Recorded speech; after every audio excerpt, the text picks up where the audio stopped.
David and I was in Mississippi looking at a property that was a potential Tecumseh signature property, and we looked at that property. It really didn't work out, didn't meet the goals and things that we really wanted. So we went to eat lunch, and we were just talking about Tecumseh properties, Tecumseh signature properties. What makes a Tecumseh property stand out over any other property? And it was so interesting. We got a call from a friend of ours in Georgia and says, hey, there's an awesome property here.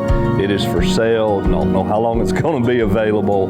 You guys need to come look at this. So we jumped in the truck and drove to Georgia with high hopes on what this property were going to be. Sight unseen, hadn't seen a picture of it or anything. And within 10 minutes of driving around the property, I'm like, this is phenomenal. This property is the grits. And Mark, this is one of the few properties that I've ever been on that within 5 minutes, I knew this was a property we were looking for. Absolutely. One of the biggest things that stand out on any property that I'm managing for myself, managing for my clients, or a Tecumseh signature property, one of the things we're looking for, number one, is there enough open ground for planting food plots? And so, especially in the southeast.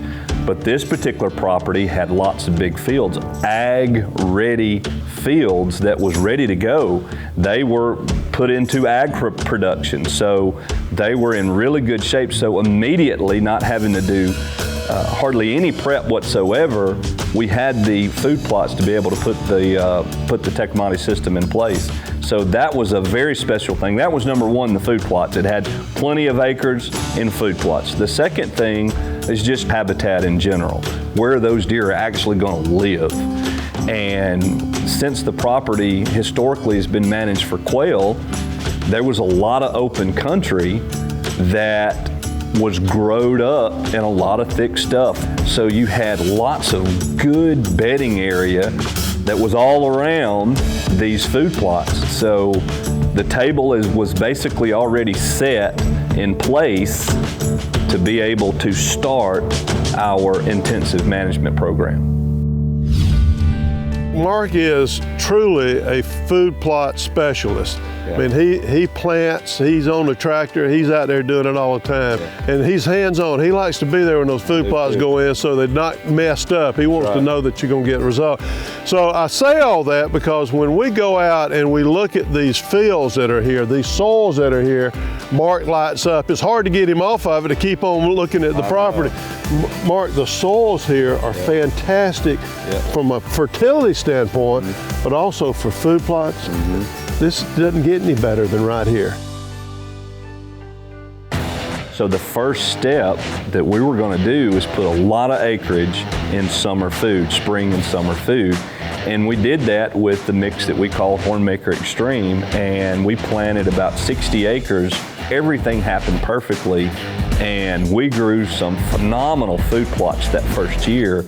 And I remember putting cameras out all around these fields, and just bucks after bucks was showing up. And I mean some big bucks too, bigger bucks than I expected to be here that first year.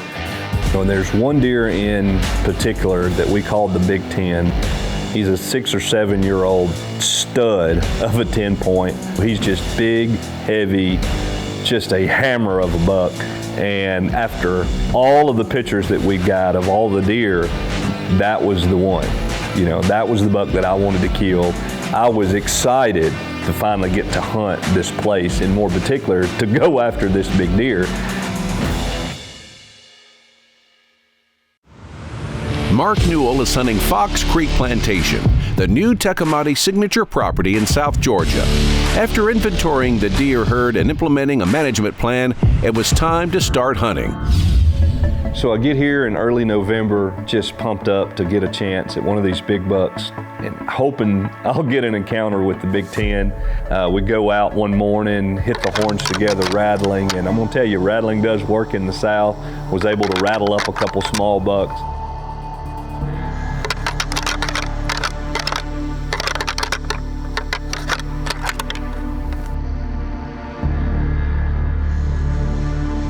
Unfortunately, I didn't get to hunt long. I only had about 3 days to hunt. And really 2.5 days to hunt. The last morning I was going to get to hunt, and right at first daylight, we could immediately see bucks chasing does and bucks just filtering in and out of that lane. And then all of a sudden it was a really nice buck, and sure enough, he chased the doe around and got a good broadside shot. You on it?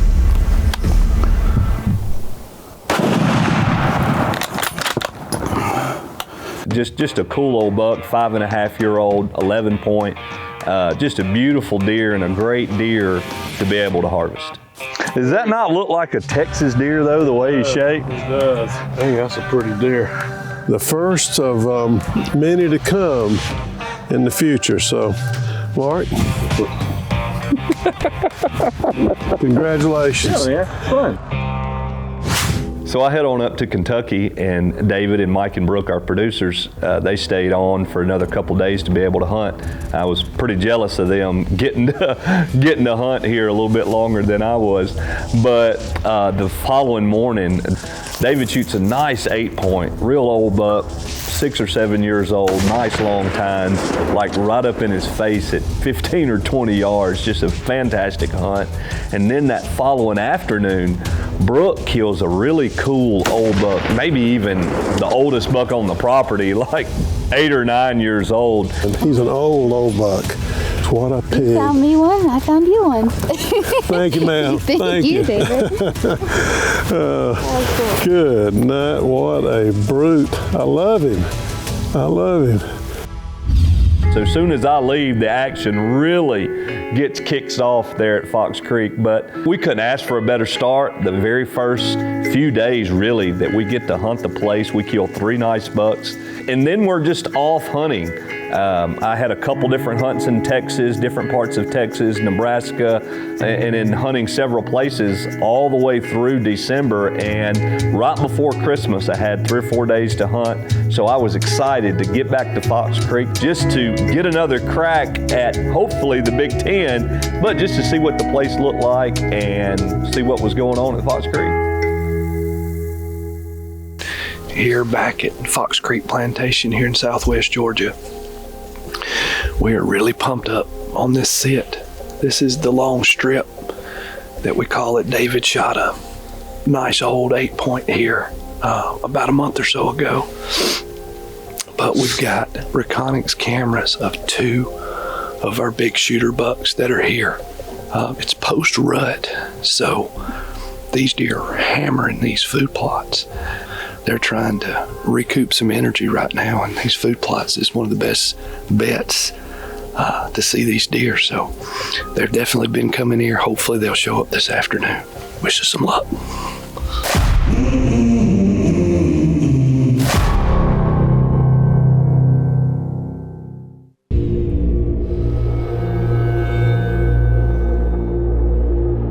So we get there pretty early at about 2:30 that afternoon, and right around 4:45, 5 o'clock, a big-bodied deer comes in way down at the end of the field, I don't know, 300 yards or so.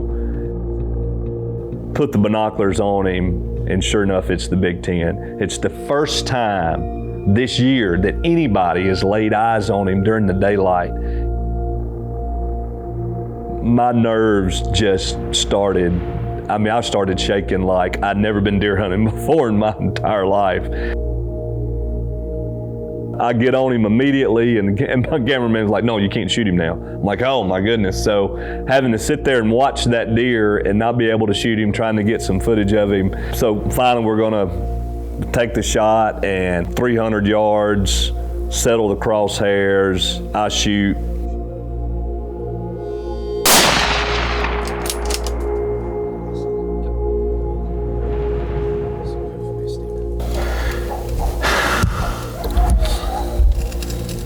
Sorry, man. Smooth miss, one of the biggest bucks I've ever shot at in my life. I was just way too nervous. What did I do? Oh my God, what did I do? There's no words. It's just sickening. But it goes back to August when I first started getting pictures of him, and I knew that was the buck that I wanted to shoot, and all of that time, all of that effort in planning the food plots and putting the cameras out and running back to Fox Creek just to get to hunt a few days to hunt that deer. And I get an opportunity to hunt that deer and I just blow it. No excuses. I just smooth missed him. That was the buck that I've been after all year. Absolutely blew it. Just smooth buck fever. Absolutely got the best of me.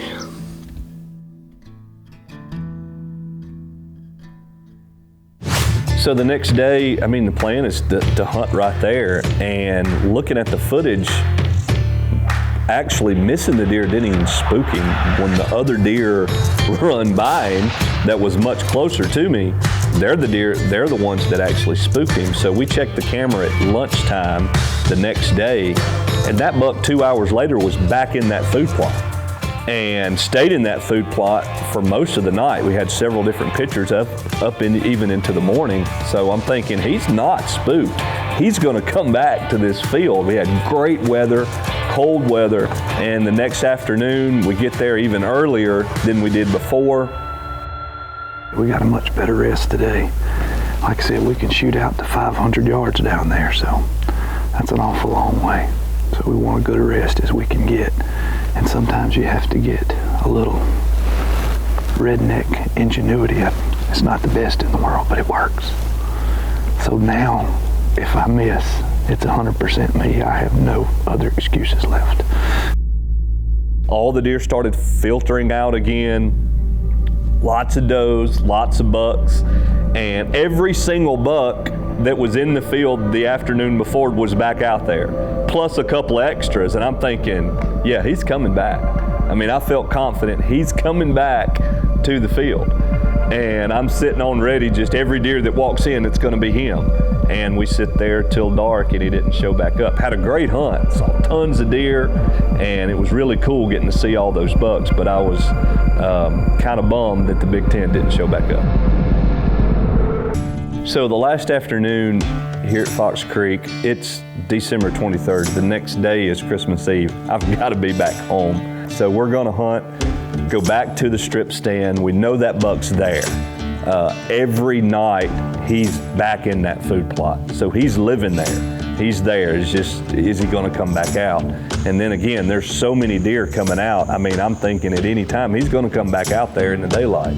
So we go back, we hunt there again, get back, same situation. Deer just start piling out into the food plot.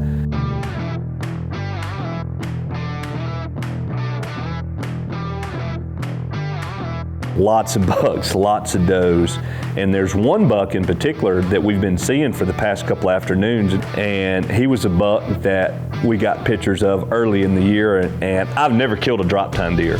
And the first time I got a picture of him, I'm like, dang, that would be cool to get to shoot this drop tine buck. And he was an old buck too, and in the back of my mind, I'm thinking, okay, if the Big Ten doesn't show and the drop tine does, drop tine's on the menu.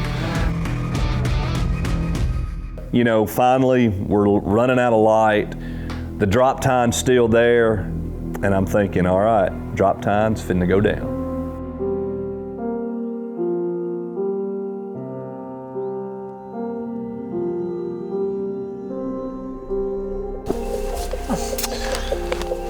All right, we're gonna shoot this buck.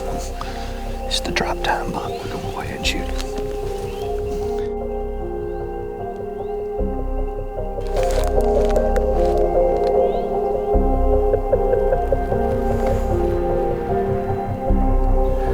Wait till he turns broadside.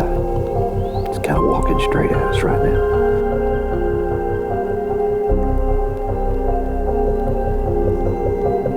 Okay, all right. All right, he's broadside. Are you on him? All right, ready? Yes. Oh, man. Well. What an ending to our week here at Fox Creek. It's a buck when we first got trail cam pictures of. Man, I just wanted to shoot him because because of the big drop tine. I've never killed a drop tine buck until right now. Alrighty, let's go put our hands on Mr. Drop Tine. There he is. Oh, what a cool looking buck. And it was really cool getting to put my hands on that buck. It was not the Big 10, but however, it was my first drop tine buck.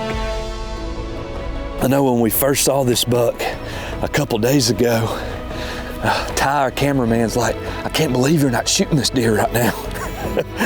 But we had a couple of those other bucks that we wanted to crack at, and I messed up and blew it on the Big 10. And we had pictures of the double main beam buck here too, and we just never did see him. But this was a buck I said, all right, if the drop tine comes back out and he'll give us a good shot, we were definitely going to take him this afternoon. What more can you say? We have had an action-packed hunt here in South Georgia. Fox Creek Plantation, this place is absolutely phenomenal.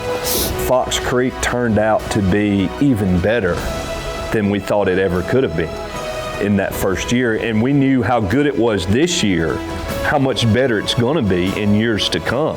That's the satisfaction part of being a biologist, being a manager, managing any land base, is realizing the potential of a place and just what it can do.